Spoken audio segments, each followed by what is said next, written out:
Okay, today I will read some one-sentence poems. Each poem will have but one sentence as advertised. It's hard enough to write one sentence, much less two. So to make it easy on myself, I wrote these one-sentence poems.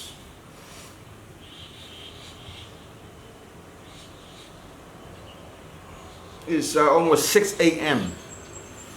So you can see behind me a little bit of my surroundings.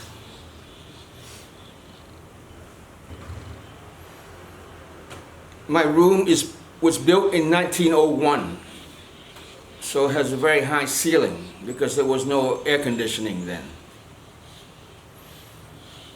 I'm only paying around $265 a month, inclusive of electricity and water. So it's a pretty good deal, I think. Oh.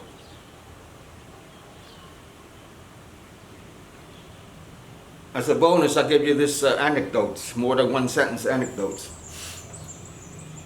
Just having this soy sauce bottle reminds me of 40 years ago when I was working in my father's Chinese buffet in Redwood City, California. A homeless woman walked in and didn't order anything. Well, I didn't know she was homeless. She looked clean enough, but she didn't order anything. Well, maybe she wasn't homeless. Maybe she's just broke, okay? Broke.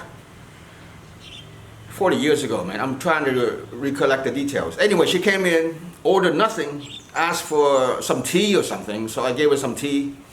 You know, I just minding my own business. I didn't pay her much attention. And then suddenly, after she finished her tea, she saw some soy sauce on the table. She just pour soy sauce into a cup of tea and start drinking it. It does have some protein, I noticed. So that's her protein. 40 years ago, so she's gone, undoubtedly.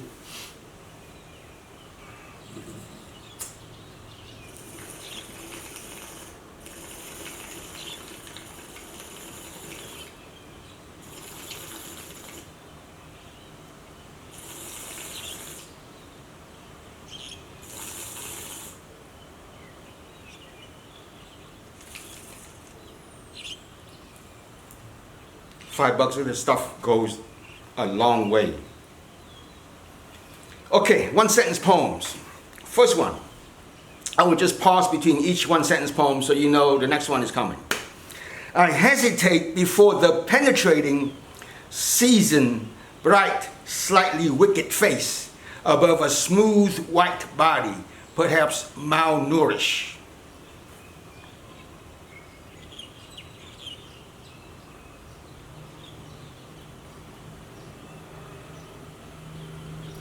She yearned to be impregnated by each bold, extravagant mind she met on the yellowing pages.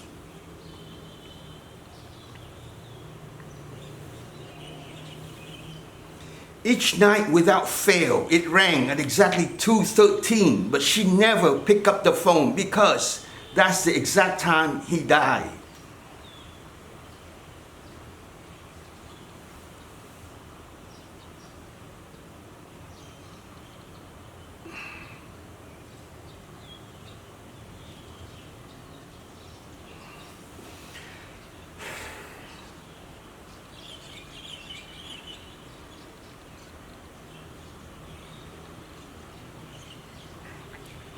All morning, a live ant carries a dead ant across the vast, cheap polyester carpet in grief or hunger.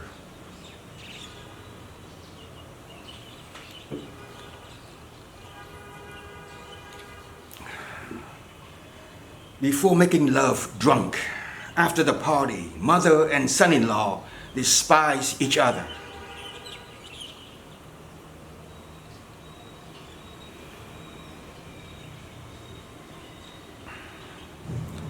Insolent, stupid, or insane. He declared his occupation as resting, yawning, and sleeping.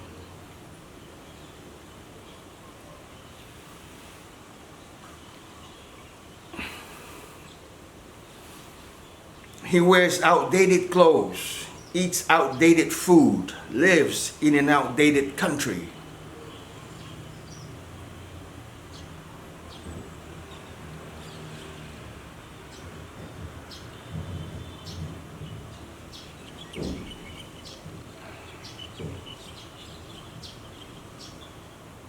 Based on defeats, big, small, and spectacular, a lifetime of continuous defeats, he decides to pen an instructive book for humanity to stimulate progress and righteous living before he dies.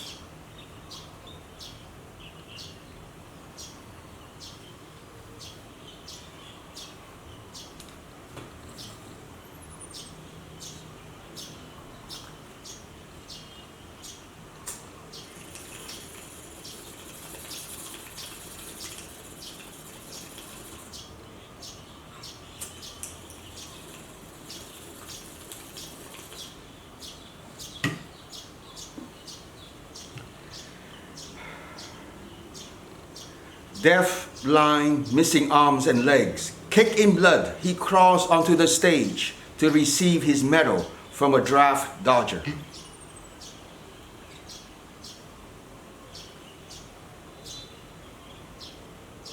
Tearing up, puffing, he twisted my arm, yanked my hair before he handed me the diamond-studded wedding ring.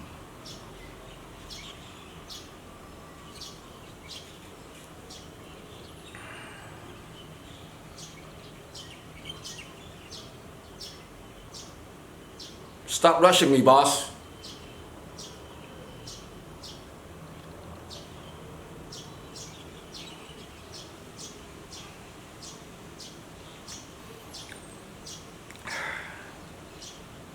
Morning, night, in light or darkness, I took the initiative, then waited and waited, but he wouldn't dare touch me.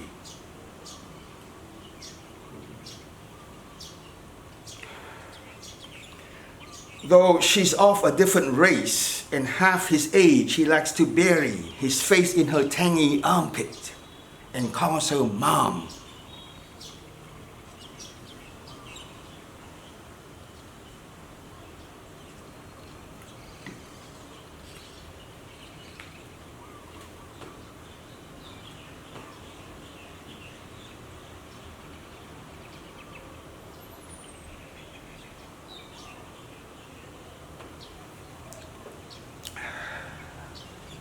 Though he is of a different race and decidedly sunken-chested, she likes to suck his nipples and calls him mom.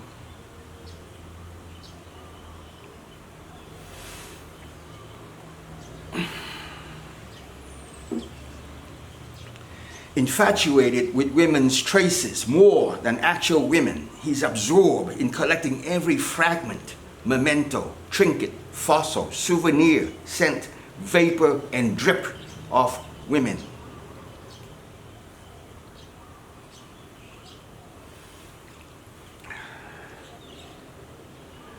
After sex, she always forgot the name of whoever was next to her.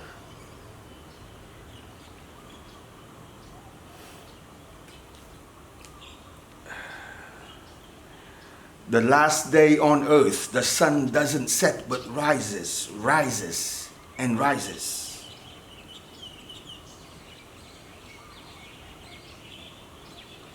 Out of all sounds and colors, he could only hear two notes and see two colors.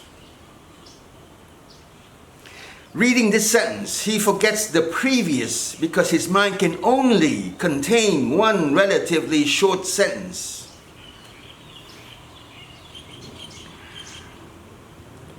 Reading this word, he forgets the previous because his mind can only contain one common and not two abstract words.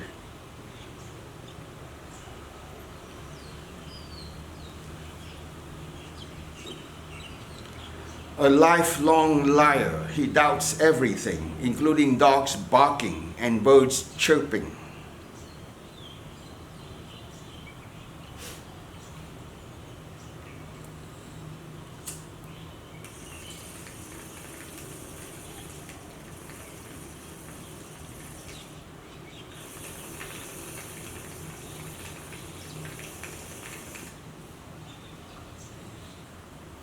None of these poems are autobiographical, by the way. They're about you. You specifically. Don't deny it. To collect a paycheck each week, he must lie non-stop to everyone, including his wife, kids, dogs, birds, fish, snakes, and horses.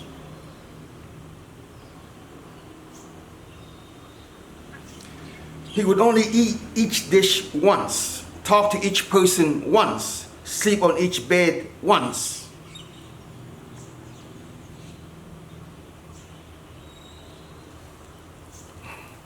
Lying alone, naked, wrinkled, and ripe, he still mumbles in satisfaction. Betrayal is power.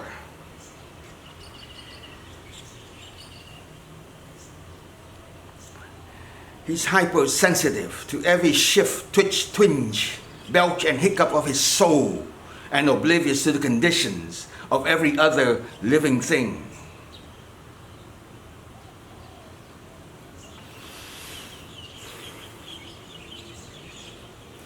He's very philosophical about the great suffering of others, and very emotional about his minor irritations.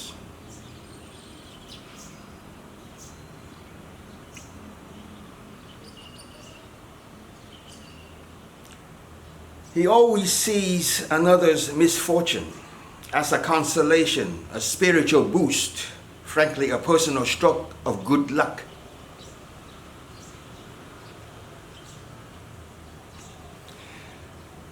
He knows a little about everything, except the things he knows nothing about.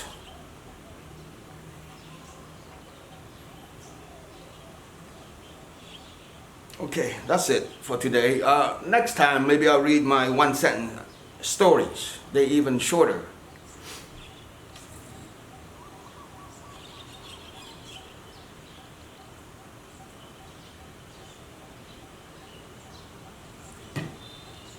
Okay, that's it for today.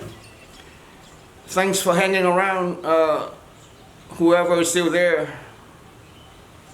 Okay, goodbye for now from sweaty me in beautiful Vũng Tàu.